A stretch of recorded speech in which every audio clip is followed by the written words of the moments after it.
tell me first about this slave trade thing, where the Arabs enslaved. You just told me something about Arabs enslaving whites just before the show started. Sure, I'll burn through it. So back there was this thing called the Barbary slave trade, and it's where kind of we get the word Slav, which we now use slaves. And that was when the Arabs used to enslave the Eastern Europeaners. And I mean, nobody considered that as white racism. You know, I mean, we don't even look back at that as white racism.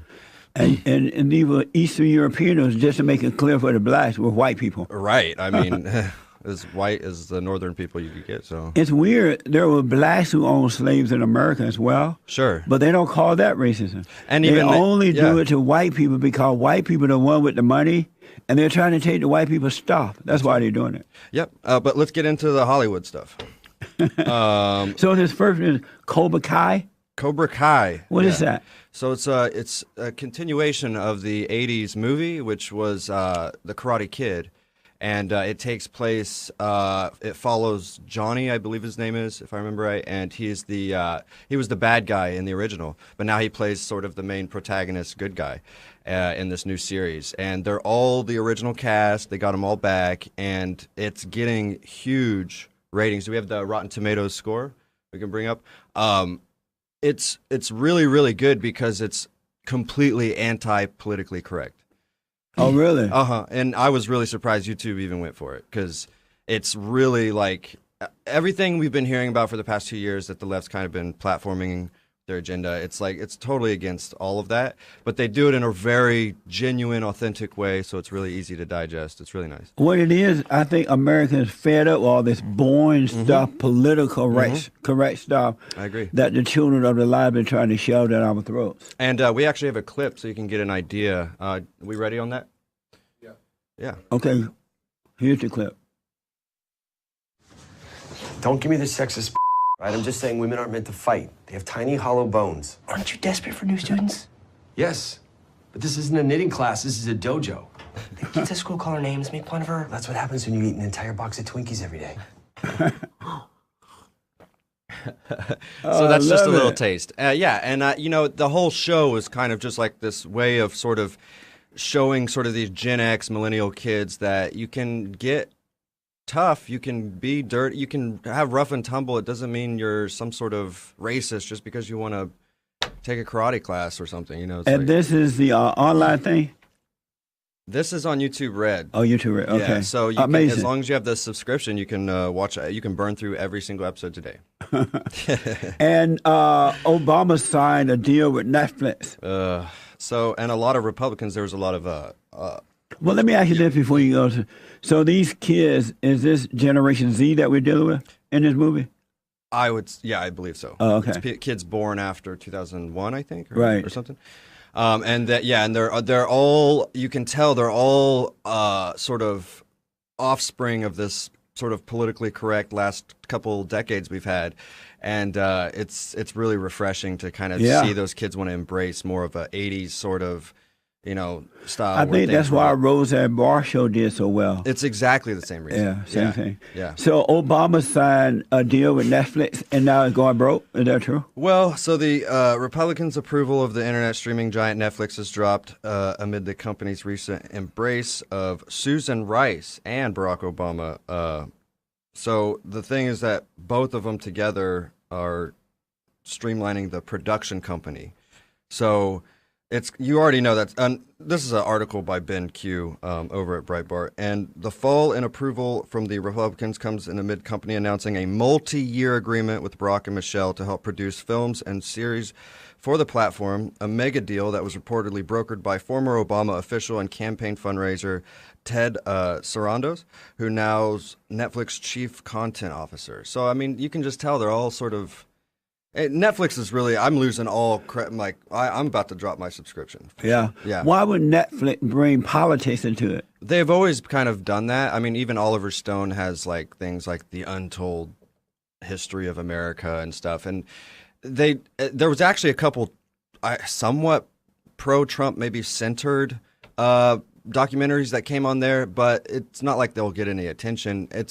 But Netflix is weird. You know, they're kind of trying to stay with the Hollywood agenda, but at the same time, the majority of middle America are the ones who really make up their subscription base. Yeah. And so they're trying to appease everyone, and we all know where that goes. So, but it was an awful mistake, or it is an awful mistake to bring Obama and Rice into it because nobody liked them. They're so far left, liberal socialists. I have a feeling that this is what I think.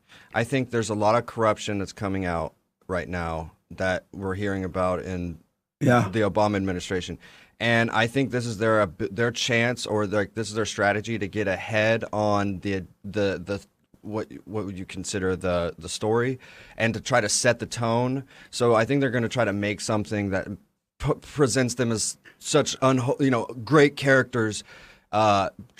Hopefully before a bunch of this scandal really starts to come out. That's what I think. And not going to work. No, I think the majority of America is caught on to only when you go walking through West Hollywood and ask people about Obama do you hear, oh, he's the greatest, and you can say, well, why? And they say, just because. And you're like, oh, okay. And then you can ask a Trump supporter, why do you like Trump? And they'll give you 10 reasons right off the top of their head. That's right. Today we're at UC Santa Cruz talking to students about their opinions on President Trump's role in ending the Korean conflict, and if they think he deserves a Nobel Peace Prize. Let's see what they have to say. Or some of Trump's supporters have said that President Obama won the Nobel Prize in 2009, and they think President Trump has done more, and so he deserves the award for the global peace that's been brought about as a result of the seeming end of the conflict. Do you think there's any validity to that claim? No.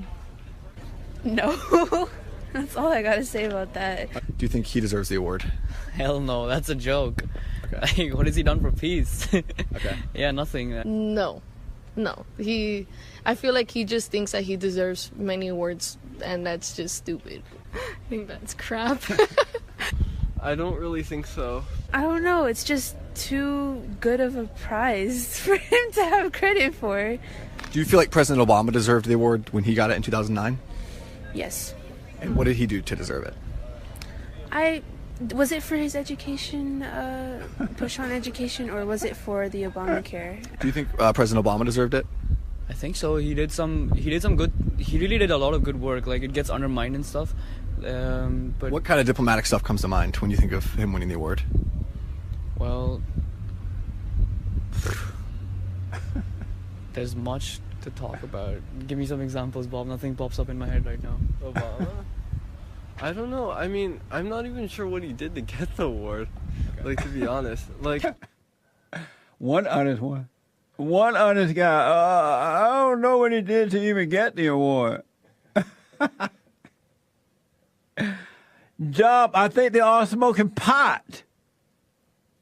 Now that pot is free or legalized. Do you think President Obama deserved the award when he won? Yeah, he does. I feel like he actually wanted to make change instead of just sitting around. Like, what changed in your mind? I don't know. I have to look at that more. I would be really frustrated if he got a Nobel Peace Prize. Okay. I feel like Obama was a really great diplomat, and Trump has really staked a career on not doing that. Got it. And what do you think Obama did to deserve it in 2009? I mean, I'm forgetting exactly what the political events were at the time. I was in high school back then, and so, but... I think if Obama won it, why wouldn't he win it, right? Because I don't know why Obama won it. Even, I like Obama, but I don't think there's any real legitimate reason why he should have won it. Look, do you think the tough talk worked? He talked tough, and then within a year of his presidency, the Korean War is over. Not a lot of people like getting talked to like that, It seemed to work, though. I mean, the conflict ending. I don't know. So we have no idea what they're thinking, like, to be honest. Do you think that strong rhetoric played any role in North Korea coming to the table and denuclearizing? I wouldn't say so. Oh, I think that for him to take credit is really just posturing on his part. Donald Trump.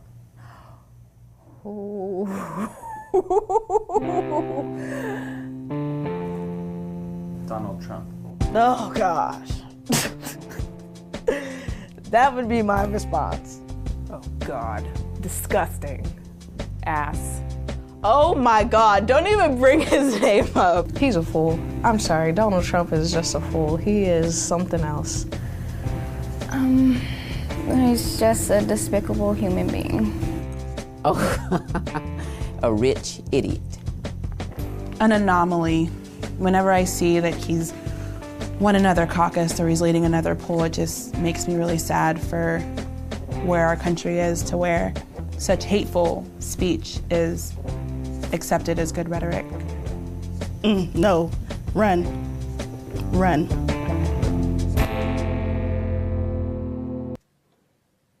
Amazing.